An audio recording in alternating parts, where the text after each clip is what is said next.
In a world where relationships often hinge on convenience and fleeting attraction, Islam invites us to anchor our bonds in something far more enduring, faith.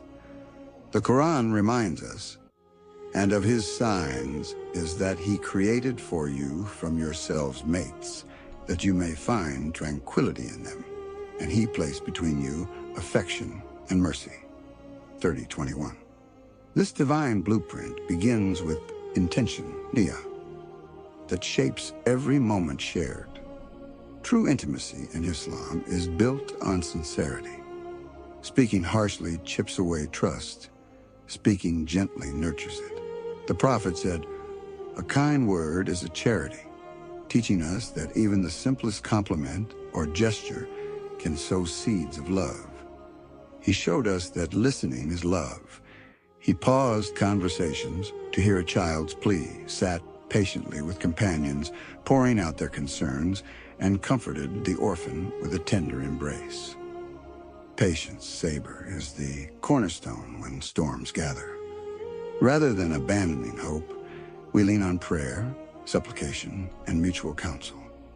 The Prophet advised, "When one of you is angry, let him remain silent." In those moments, silence becomes protection for the heart, allowing tempers to cool and empathy to emerge.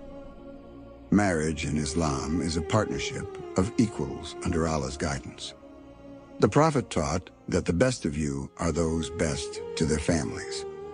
He mended fences after disagreements, apologized when he was in error, and celebrated with laughter and light-hearted teasing. Aisha, RDLLHNH, said, "He never hid any of his wives or servants." This is mercy in action, gentleness woven into every interaction. Friendship, too, is elevated. The companions of the Prophet exemplified loyalty. They shared each other's joys and sorrows, counseled each other in faith, and competed only in goodness. Their brotherhood was sealed in prayer, charity, and the pursuit of Allah's pleasure. Even when ties fray, Islam offers a path of dignified closure. Divorce is allowed but discouraged. When unavoidable, it is carried out with kindness, fairness, and speedy resolution. No bitterness, no spite, only respect for what once was sacred. Beyond individual bonds, family ties, silat ar-rahim, are so vital that cutting them is likened to disbelief. Caring for elders, visiting relatives, even a simple phone call to a distant cousin, all count as charity. Each act of connection echoes with spiritual reward. And finally, whenever we stand together in marriage, friendship, or family, we remember that our ultimate covenant is with Allah. He witnesses our vows, our laughter, and our tears. He shapes our hearts to find mercy in each other. When we build relationships on this divine bedrock, we discover a love that endures beyond lifetimes, rooted not just in emotion, but in purpose, in worship, and in the mercy of the most compassionate. But love in Islam is not blind, it is not reckless. It comes with boundaries, beautiful, sacred boundaries that protect dignity, honor, and the soul. In a time when relationships are often reduced to appearances, momentary passions, and social media validation, Islam calls us back to essence, to modesty, to honor, to real connection. The Prophet Muhammad never based his relationships on status or looks. He looked at the heart. When he married Khadija RDLLHNH, she was older than him, yet he loved her so deeply that he never remarried during her lifetime. After her passing, her memory lived in his home. He would send food to her friends, speak of her with warmth, and tear up remembering her loyalty. This is love that lives on, not because of beauty, but because of virtue. In Islam, even how we look at someone matters. Lowering the gaze is not about shame, it's about respect. It's a guard for the heart. Because Islam doesn't just want to protect relationships, it wants to protect the soul from becoming addicted to what will not last. And when it comes to communication, how many relationships break simply because we don't speak kindly or listen deeply?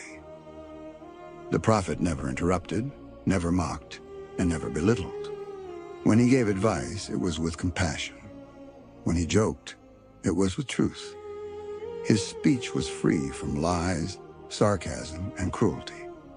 He said, "He who believes in Allah and the last day must speak good or remain silent." How many arguments would never happen if we followed just this one rule? Islam teaches us that in a strong relationship, you don't compete with your partner. Was being purified, elevated. You lift them when they're low. You make dua for them in secret. You support them in their goals, encourage them in their faith, and protect them from harm, even if the harm is your own anger. And yes, disagreements happen, even between the Prophet and his wives. But he never raised his voice in fury, never used silence as punishment, never shamed. Instead, he paused, reflected, then responded with wisdom and mercy. Because Islam teaches us that conflict is not war, it's a chance to grow. When children come into a relationship, they become a trust too. The Prophet kissed his children, carried them on his shoulders during prayer, and taught us that mercy to children is not weakness, it's strength. He said, "He is not one of us who is not merciful to our young." A relationship is truly successful when the next generation learns love through example, not lectures. And for those who are waiting, those praying for a righteous spouse or healing from heartbreak, know that your dua is never lost. Every tear, every prayer whispered at night is heard by the one who created your heart and knows what it needs better than you do. In Islam, waiting is not wasting time. It is preparing your soul for something better. So whether you're single, married, divorced, or searching, the message is the same. Return to Allah, and He will guide you to the right hearts, the right homes, the right healing. Because the ultimate relationship, the one that defines and strengthens all others, is your relationship with Allah. When that is firm, every other bond is guided by His light. So choose love, but not any love. Choose the love that leads you back to Allah. Choose a relationship that elevates your character, nourishes your soul, and helps you reach Jannah not just with someone, but because of someone. This is not a fairy tale. This is Islam. This is sacred love.